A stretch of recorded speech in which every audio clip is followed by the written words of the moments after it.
the college's All right. Welcome, everybody. Welcome. Good afternoon. Good afternoon. So our guest really, the introduction, I'm trying to think of how do I introduce this wonderful individual, right? So many accolades to kind of go through. And, in terms of Kim, there's something that goes around when you hear, why do we wait until it's too late to be able to give somebody their flowers, right? And I want to be able to give you your flowers in this moment, right? Living legend to me. And you've been instrumental in my career, and I'm sure many can say the same. You've been an educator yourself as an adjunct. You come to us with a plethora of industry experience, currently the general manager of the Chase Center. But beyond that, the staple that you made here where we're located in South Florida is one that will never go, unremembered, if that's even the word, putting it up. I mean, you've been instrumental, to say the least. So I'm excited for today, and I want to welcome everybody.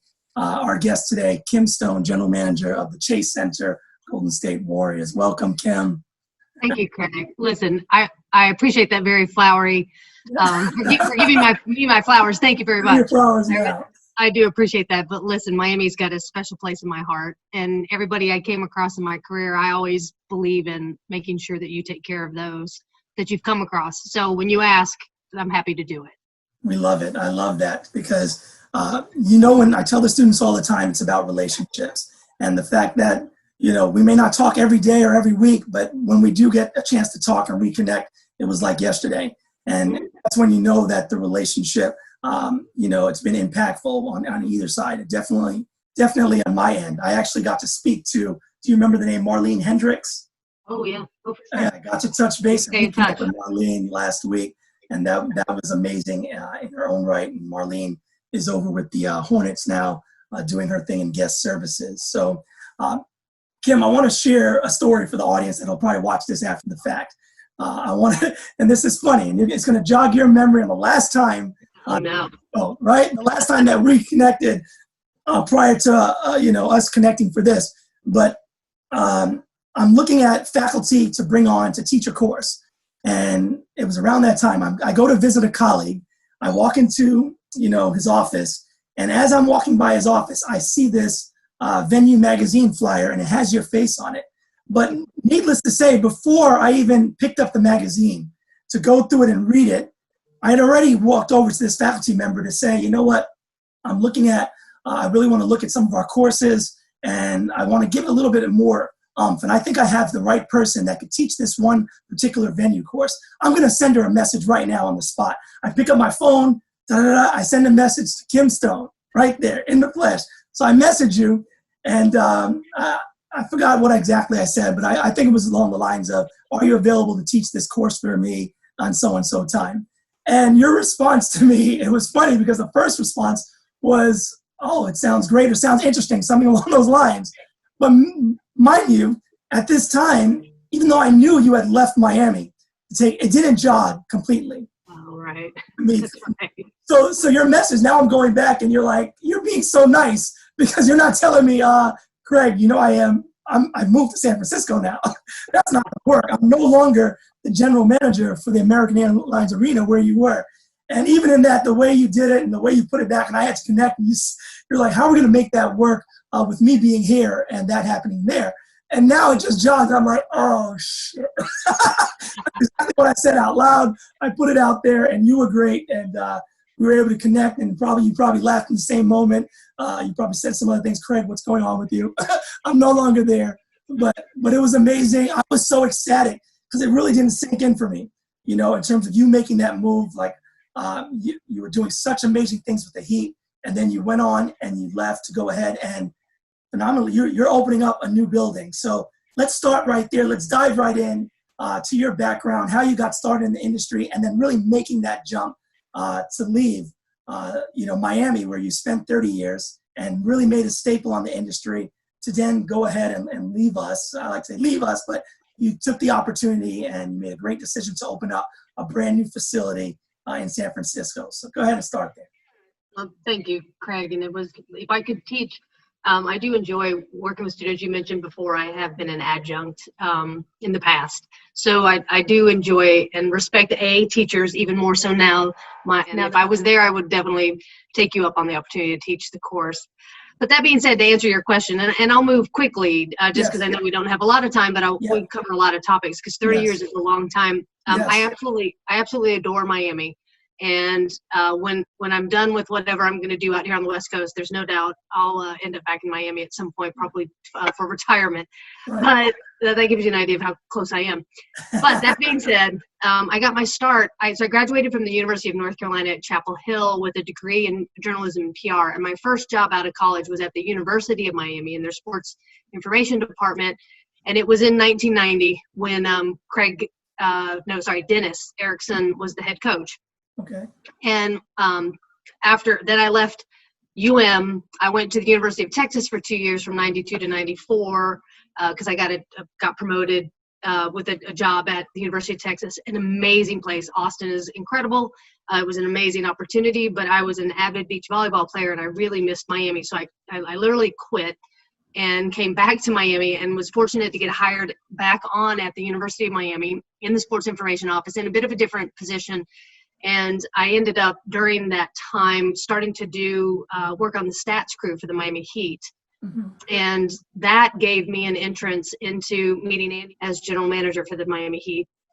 So when he jumped from being in the PR department into basketball operations, that position opened and that's the job. And that's how I basically started full time with the Heat. And then I spent 23 years there, 23 amazing years there, and worked my way up through the organization, 9 different jobs along the way. So my message to everybody is, there's not necessarily a linear line straight to the top. It can take a sort of a winding road and it can be very fun along the way.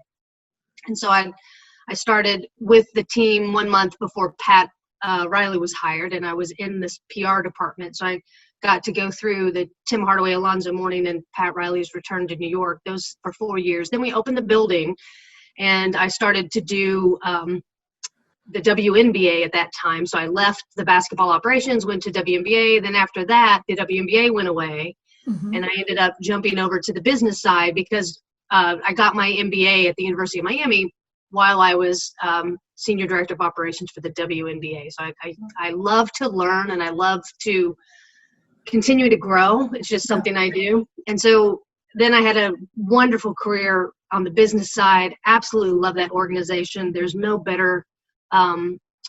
It's definitely one of the top run organizations in all of professional sports.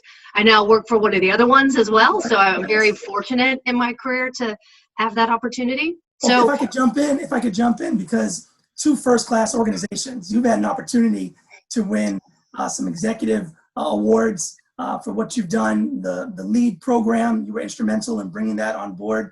If you could touch on that, and then winning championships from a championship-run organization, and now moving. I'm curious what some of the similarities are.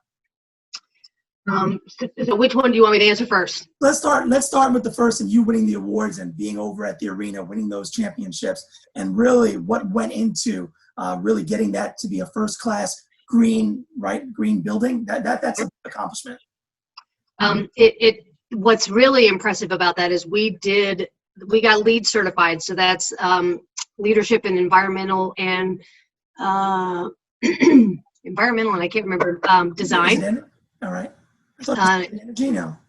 It is. Thank you. Environmental and energy design. Yes. And we were an existing building, and LEED is something that just came around in the last 15 years. And we did it internally because our operations team was so outstanding. They're world class. They really are. And so Jackie Ventura led that initiative, and Jim Spencer, who's the vice president of operations, is phenomenal. And they'd kept such great records since the building opened that we were easily able to prove all of how efficiently we operate that building. So we earned that recognition as for building and operations. And one of the hardest things to do is get LEED certified after you're built. When you're doing a new build, it's a little bit easier because you can put in new systems that are energy efficient. The building in Miami is 23 years old now. Right. And the plans for that are 26 years old, 27 years old. So taking and getting LEED certified, that's a very modern accomplishment. And so to do it with a building that's, structurally is a little bit older, but that also speaks to the way that organization reinvests in the venue. I mean, that venue is spectacular, and it does not show its age. I always joke that it's just like Miami. Every year they do a little bit of renovations. Every year they do a little nip and tuck, and it always looks younger than its actual age, and it's a real credit to that organization. So really a tough thing to achieve, and very, very proud of that. And then we actually, when we had to recertify, we even made the next level up in the certification. So it was quite an accomplishment, and it's just an amazing team there. And I'm fortunate, when I left, I was able to come to San Francisco. I was able to convince Jackie Ventura to leave, and so she's joined me out here. And now in this pandemic, she's helping me with the recovery and the planning and processes we have to put in place, because California is notorious for very stringent rules and regulations. And so we're going to we know we're going to have probably the highest standards in the nation coming out of this. So we'll end up, she's out here with me is my message there. And so I'm really fortunate. Tell us again, who is Jackie?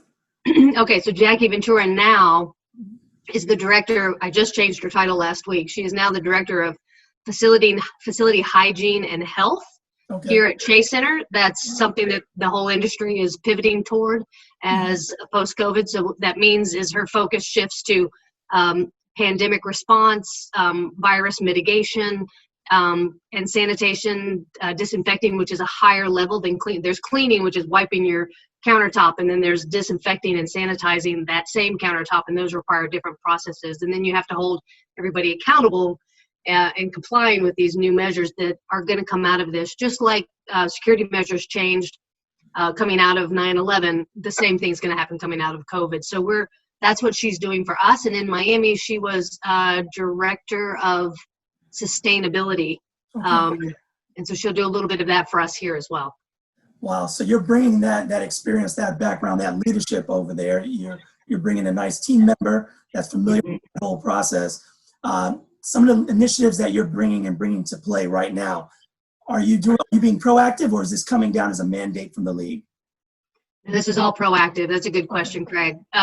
Because the landscape is shifting, so there's no federal response and there's no federal requirements that are being done. So every region is reacting it's actually not even just every state, it's every county is reacting according to the mandates that are set by the county and the public health. So there in Florida, what Miami-Dade is doing is going to be different from Broward, and it's going to be different from Monroe. And so here in the Bay Area, San Francisco County is going to be different than our neighboring counties around us, like Santa Clara, where the 49ers play. So that's important because we have to have good local relationships, and we have to make sure that the plans we're putting together will reassure the local officials that we are putting together a very thoughtful, conscientious, realistic plan that mitigates and diminishes the risk of somebody contracting the virus by coming. And recently, even though we're in shelter in place out here, still in the Bay Area, at least through the end of May. We'll see in a couple of weeks if they extend it or not. All of our metrics out here are good, so I expect we're gonna emerge. I'm hopeful, but anything can change. Yeah. But coming out of this, we ended up, 2 weeks ago, the NBA said, hey, you can reopen practice facilities. We thought we didn't have a chance at reopening. So what happened is the NBA gave some guidelines. We took those guidelines. I've developed 4 pillars for reopening our business, and we've created 175 different action items that we may have to take coming out of this, because the reality is the government's going to tell us what we can do. The government will tell us whether or not you have to wear masks. Like these are things, but we know we've got 5 different mask protocols we can implement. We're just waiting for them to tell us which one we need to pick. Which one? Yeah, so I just keep telling our staff, in this unprecedented time, we have to be nimble, we have to be flexible, and we have to be comfortable with uncertainty and just lack of knowing what's going to happen. But the ultimate thing we have to do is be prepared, because having done, recovery from Category 5 hurricanes in Miami, and having done recovery from MERS and SARS in the time that I was at GM at American Airlines Arena. The good news is all of this will end. Like, I've seen that. It's very hard in the middle of it, and we're smack in the middle of it. It's always darkest before the dawn, and that's sort of where we are right now. But what I know is we have to be ready. We can't be sitting back, resting on our laurels and hoping that somebody rescues us. No, we have to be active in our own rescue and making our own plans. So we have draft of our plans. I've redesigned the organization, and we've got new focuses, and we'll come out of this ready and strong. I love it. They say to fail to plan to fail. So I love the proactive approach that you're taking, and who better to do that than yourself in terms of leading that charge. So I'm sure there's going to be a model that's put out there. Are you in touch with other venue owners from various to see what everybody's doing, kind of best practice? Is that still happening? Very much so, and it's nationwide, and there's 3 main task force. I'm on the NBA's task force. There's a group called Oakview Group, which is they have something called Venue Alliance, which is 29 NBA and NHL venues, and they also have Live Nation as part of that. Mm-hmm. So that task force gives me insights into the NHL, and it gives us insights into what the Live Nation is doing and what the promoter world is happening. And then there's another group called the Magic Group, which has no affiliation with Orlando. It's just called the Magic Group because it's a bunch of independently run arenas. And that group talks about strategic hot topics. We talk about, staffing levels. We talk about the hygiene department that I've created. So each group has different focuses, but collective, and there's lots of overlap. Many of us are on numerous of those task forces, but the goal is we're just sharing, as you said, sharing best practices, helping one another, being very transparent and collaborative, and to help us all. The way we'll get through this is together. Together. That's the only way it can happen. So we're going to have a state mandate, a governor mandate. We're going to have municipalities that come into play as a whole. You get the go ahead, things open up. What challenges do you foresee now with being able to implement these, in a particular time frame? We've heard NBA players that are still concerned, on their own rights. I'm thinking more on your end, having to deal with your own staff and your own employees. There's a concern that's been brewing, amongst that population. Yeah, it's tough. So there's the part-time staff, and that as soon as the games ended and we went, and games and concerts went, and we went into shelter in place, the Warriors stepped up and put together a disaster relief fund, which gave $1,000 to all the part-time staff there was a criterion. As long as you met that criteria, you got the money. So that was good. But in California, it's a very worker friendly state. So there was a requirement for us to then have to give them notice that they've been laid off. It was a legal formality, but if we had a game tomorrow, all of them could walk in without having to do any sort of re-registration, and they could work the event. So it's a legal formality, but it's getting twisted in the media that we laid off a whole bunch of staff. The media sort of skirts around the specific details, but that's right. The part-time staff. Okay. In terms of full-time staff, there's been a commitment from our ownership. They really believe that the staff makes the difference and is why we're, successful. And I couldn't agree more with that philosophy. That being said, there's no guarantee because the longer this goes on and the longer we are a live events industry. If we don't have events, we don't have a business.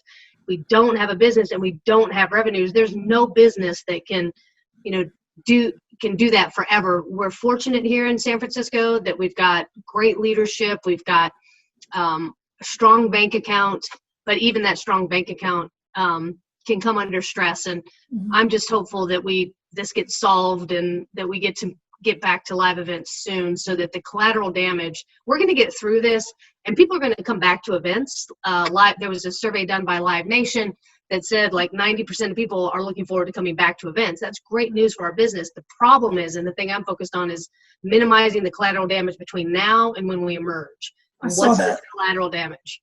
Yeah, I saw that. Live Nation, I believe, did that surveying those guests. And I was actually pretty shocked that so many. I reshared it to find out if that's the same sentiment. And yeah, a lot of people want to get back out there. Then you have the small population that's still concerned about doing it too soon. we're seeing the creativity. I have some students here from Johnson and Wales University on the call, and graduation. They're graduating, and we don't have a graduation for them as of yet, right? Because we're still waiting. It's a wait and see, and that's a challenging thing. But then I've seen the creativity come into play from our event industry, where just this past weekend, Gulfstream, remember Gulfstream? They hosted a drive-in type of event.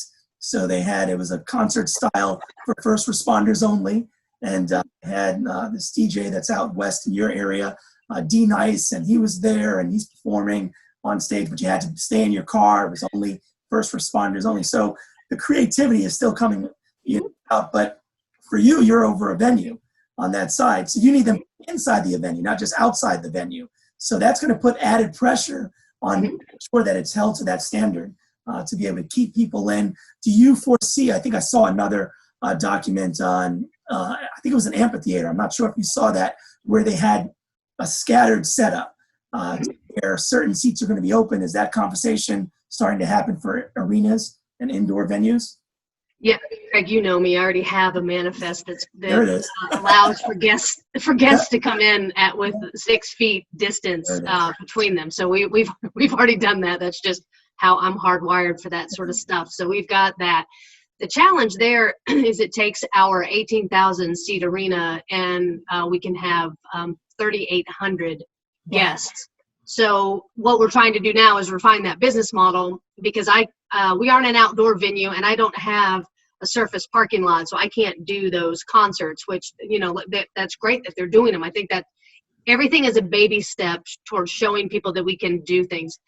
Because coming out of this, not only do we have to change operationally, we have to change our business model, and our business model is being disrupted. And I've told the staff, I don't want to be the taxi cab when Uber and Lyft come in, right? So what I want to do is change. And one of the toughest things is to get people to understand the need for change. And it took me a while to get my staff and even some other, the larger company ready for what I call a socially distanced game or a socially distanced concert. And so much so that I had my box office quietly working on the project, because I didn't want it to get daylighted and people to shut it down, because I've done this enough. I know there may come an opportunity, and that might be, we don't want to do it. It's not how our business model is, but we might have to.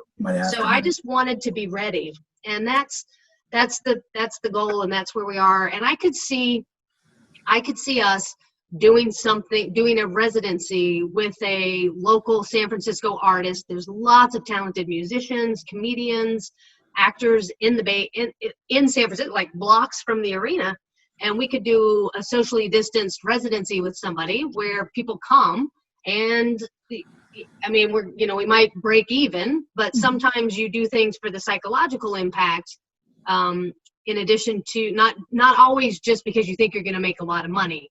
There's people need hope and inspiration, and our industry in particular needs hope and inspiration. So we'll be ready if that opportunity. We may never have that opportunity, and I may take those plans, and they may never be implemented. Right. But we're ready if you're ready if it does. Nice. Yeah. So pre-COVID, your first year opening up, we're looking at you mentioned the business model. So I'm looking at a business model where in professional sports, ancillary revenue plays a big role, right, to adding to your bottom line. We're starting to look at now post-COVID and looking at that. I was asked this question. I was interviewed on a show last week, and I tried to do a little research, and I found some numbers of how much revenue teams make, so on and so forth. And the biggest concern that I found were the smaller market teams that really have to rely on ancillary revenue to go ahead and make up their bottom line, especially if they're underperforming. Your venue specifically, if we do go to this this model where it's staggered seating, you're planning well in advance for X amount of events. So now we have to look at if the concert industry. I read another article where they said we might not have another live concert till 2021. Right. So now I don't know how true that is, that's going to come into play. But that has to come into, beyond basketball, you host multiple events at that particular, in the Chase Center. So when you're looking at that, how is this going to impact this from a business model? Our business is at a standstill. right? So until we can have people gather again in some quantity above 1,000, the business model won't work. For us, that 3,800, we can make a business model work. We'll figure it out. Like Okay. the biggest challenge coming out of this is going to be the cost for the additional cleaning. And it's not like and there's not like all this available funds to start increasing staffing. Whatever you increase in one area means you have to decrease somewhere else. So those of us who operate venues, we have to find where that balance is and strike that right balance. And that's just a matter of assessing and working with the staff. And the good news because I have already created what I call the socially distanced seating manifest. I've got my staff already working on what the business model would look like and the staffing costs would look like. And so the good news about that is, people can be resistant to change. Everybody embraces change at a different rate and in their own way. But by forcing staff now to start working on that, they're getting their heads around the idea that this might really be our future.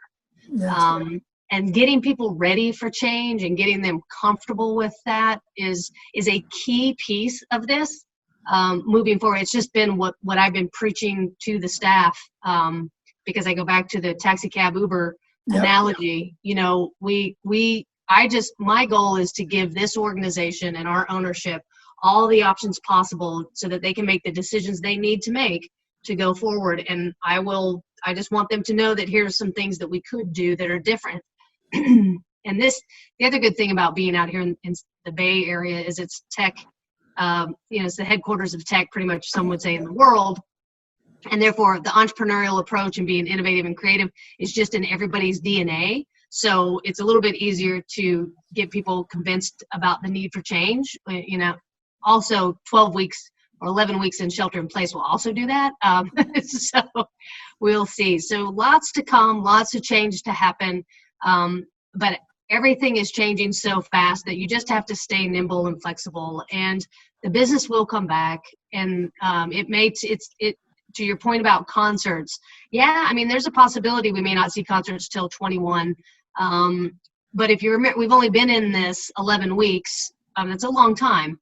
Yeah. But I think there's 11 weeks ago, we weren't even having these conversations. 11 weeks later, we are. So what's going to happen in 11 weeks, right? There's, I think American ingenuity and people's desires, I think, can move the needle on things and bring opportunities. And we just have to be ready for those opportunities. Kim, what keeps you up at night in your role? What keeps you up? It's a good question. I just want to make sure that if we have that we aren't missing an opportunity, I worry that I'm not going to be ahead. I like to be one step ahead of everything. And I worry that I will find myself one step behind, and then that will cost us the opportunity to do something that will have a big negative impact on the staff. Again, it's sort of the opposite reason is why I did the social distancing, because I just knew it could be a possibility. And, we're going to have conversations with some local groups, because we're going to now, we know we can do it internally. So now we're starting to have conversations locally about what might that look like, because those things are important. So I just worry, my days are busier now. They are incredibly busy. I come in and work on Sundays. So I'm working 6 days a week. Because there's so much going on, and because I work that hard. I could just sit back and I could say we don't have events, and I could just hang out. It's just not who I am. But I have students and young professionals here, and some that will see this after the fact. Where does that drive come from? Where does that preparedness come from, that planning? Where does that come from? I think it comes from being the second child in a family of 4. Okay. I'm just kidding. Because it's not right. You're the second child. There aren't as many, baby pictures of me, and there aren't as many. I didn't get as many gifts as my older sister. Right? I'm just kidding. I have I'm super competitive, Craig, and I've got some perfectionism blended into that, and I care about people, and I care about leading, and I don't care about me. I care about we. and I care about making others better. And I just have this, I have a drive. I guess I ran marathons, and I've always been a long distance runner. So I think I've always just had this ability to persevere, past and tolerate more discomfort than most people can. And I know this in you, but I love hearing it, and I love others. Yeah. Because we always say, how do you teach drive and passion? Like, it has to really come from within. So it's good to kind of hear it on your end. But I'm going to take you down memory lane one more time. I'm going to take you down 2001. I know the whole date. It's summer. I just found out that you remember Marilyn Metters? Is that name? Coach Metters was taking on this assistant coaching role with, at the time, the Miami Soul. So just finishing up, graduating from Florida State University, and I reach out to Coach Metters. And I say, Coach Metters, I just got accepted in this program with the NBA, but I'm living in Miami. Miami is home, and I'm going to be coming back. I already had that plan. I'm coming back to Miami, but it's going to probably take me about 6 months. Can I at least get in? And she had to have spoken to you. Something was created. I found out there was an internship opportunity. It would end up being under your department, basketball operations for the Miami Soul at that particular time. In that 1 month, Kim, I made sure I met everybody. You were great to me, but I met everybody because I knew I was coming back. And you fast forward half a year later, whatever it was, I came back. Now, I didn't get to work with you. The Miami Soul ended up kind of folding, but we were still together, on the business side. So when we talk about drive and ambition and having that plan, that's something that you have to really have it, right? It's really difficult for us to teach, but you have given us examples today of having that drive and having that passion, being prepared, right? And what really keeps you up and what keeps you going. But you started out in that role, you were under basketball operations. You shifted and leaving that. You had to kind of, like you said, you took a couple of months, you shifted to the left, shifted to the right. Did you see yourself going the route of becoming a general manager? Was that in your future path? Did you plan for that? No, that's a great question, Craig. And thank you for taking me down memory lane. That's always good. I remember the young Craig Skilling, and you've got the passion too. You've got lots of those same qualities of leaders, right? So I always knew that about you. So anyway, I would say that I think for myself personally, I just always liked learning new things and doing new things. I have a personal motto or acronym. It's CANI. It's CANI. It's continuous and never-ending improvement. So I always believe that, and I have seen now that I'm old enough, you always have to continue to evolve in your career, no matter what stage you are. If you think you've made it to the top and you can rest on your laurels, in a month and a year, you'll be out of a job. It's just the nature of the world. It changes. It's dynamic. The leadership style I used 5 years ago is not the leadership style I can use today. And so I have to continue. I have to be a student, and I have to learn. And one of the reasons I left the Miami Heat, which you heard me say what an amazing organization that is, so many great friends, lifelong friends, and so many wonderful things. And I owe it to Eric Woolworth, because he's the one who asked me if I would be general manager for the building. Wow. And he's been a mentor and a champion of mine. But one of the reasons I left was because I wanted a second chapter in life, and I didn't want to finish as an executive that could only do this in Miami, right? That could only do it there. I had something to prove. So and the ability to work for Rick Welch, who's a sports. He's in the Basketball Hall of Fame because of his sports as a sports executive, not as a coach or a player. So the opportunity to work with him, the opportunity to open a building, as a GM, you don't get those opportunities very often. They're so rare and they're valuable.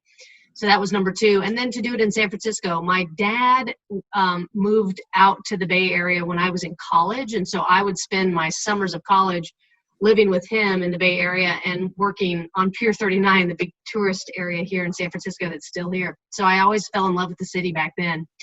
So that was the reasons I left. An amazing, amazing place. And I love Miami. I love the people. It's very different out here in California, but that's okay. I like new things and new opportunities. So, the message to your students, those who are here, thank you for being, here live. And then those of you that watch this recorded, it is that, it is about grit and perseverance and passion.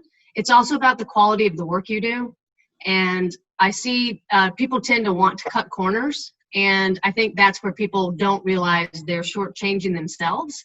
And like I said, I'm coming in on Sundays. I thought COVID would mean that I could read a book and I could start doing more exercise. And it's a little bit been the opposite.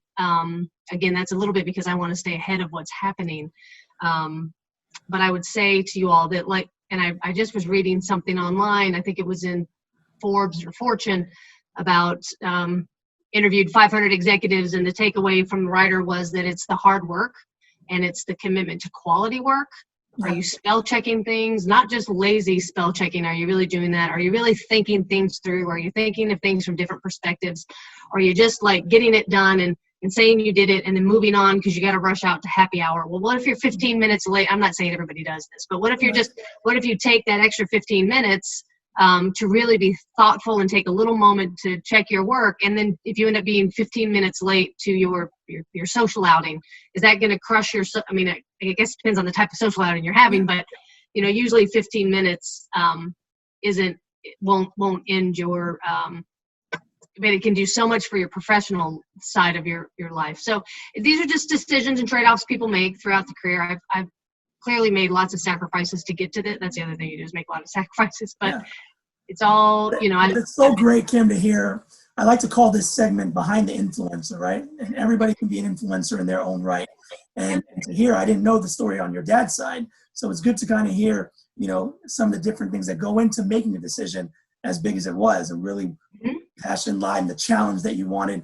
We've heard that, the competitive drive, right? Getting out of your comfort zone. So you've given them, the students here and the ones that will watch this, young professionals, so much to kind of consider. And where do you kind of get that and, running with it?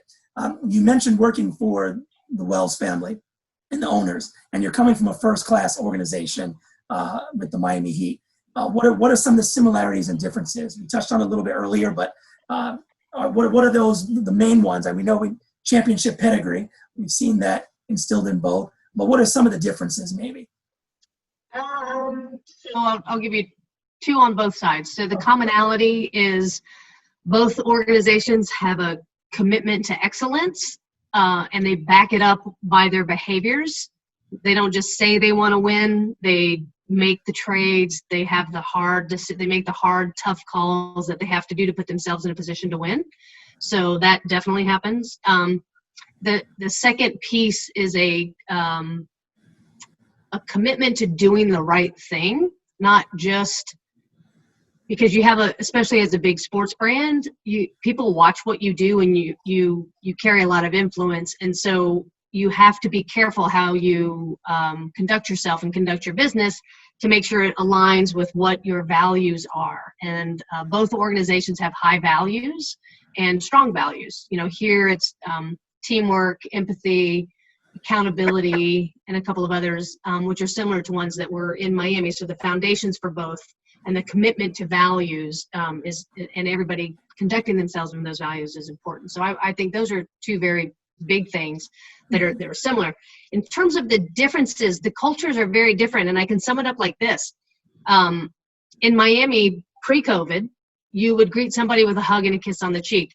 Here in San Francisco, when you greet them, you say hello. You probably aren't even shaking their hand. There's a very personal space, and it's just very different, and that's okay. It's just very different. So Miami, so therefore Miami has a lot of colorful people. There's high energy. There's a real tolerance for expressing yourself in whatever way you want to express yourself. And it's as liberal and progressive as San Francisco is on a social perspective. They're very reserved. And I think it's just because of the influences of the areas. So very different. So that percolates into culturally diverse. Yeah, absolutely. And it's culturally diverse out here. It's just they just conduct themselves in a different way. So that's very different, and that permeates through the way we do our guest experiences, those sorts of things. So that's one thing that's very different. And then what would I say the other thing is? I would, in terms of the organizations, I think out here this isn't just an arena. We have 29 retail restaurant spaces and 2 Uber office towers that are part of the entire, what we call the campus. So I'm a landlord in addition to being a general manager, and in addition to any of the, it's just a bigger, imagine if American Airlines had a retail, restaurant, and office buildings as part of its footprint. That would be what we have out here. So that means I'm dealing with, Tyler Florence is going to be opening a restaurant for us. I've got a bank. There's just lots of dynamics that go with that sort of a diverse campus that we call it.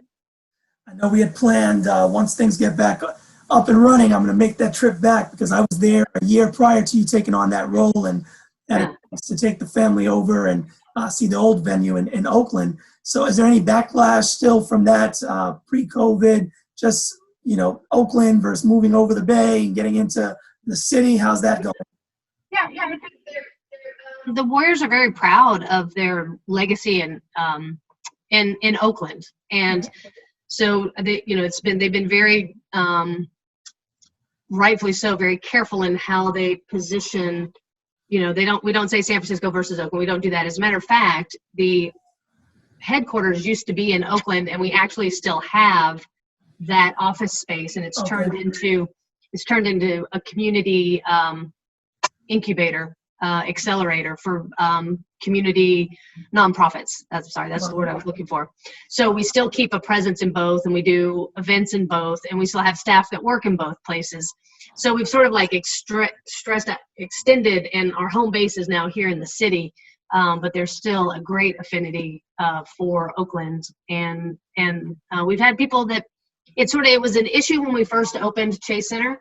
It sort of ran its course, and people got comfortable with Chase Center and how different and new and modern it is. I mean, the Warriors went from the oldest NBA facility in the league in Oakland to the newest in the league. I mean, it was built, I think, in 1967 to this one opened in 2019. So they couldn't be more different in terms of that. So, but there's a love and an affinity that remains and will always be part of the DNA of the Warriors.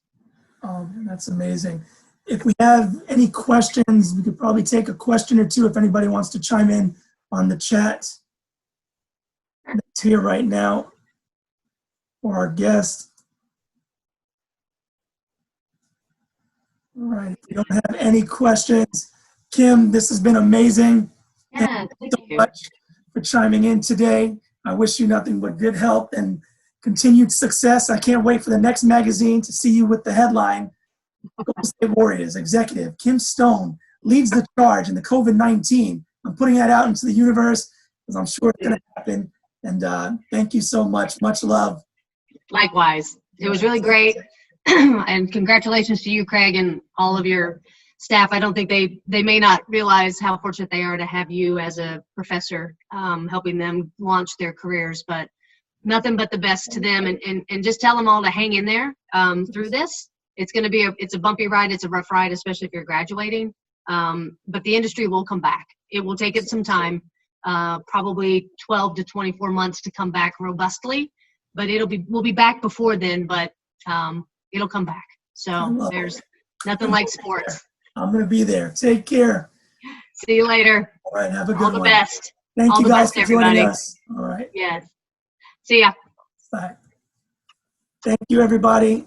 So again, Kim Stone, our guest for today. Got some great insight. Thank you guys for joining us. Studied by the college's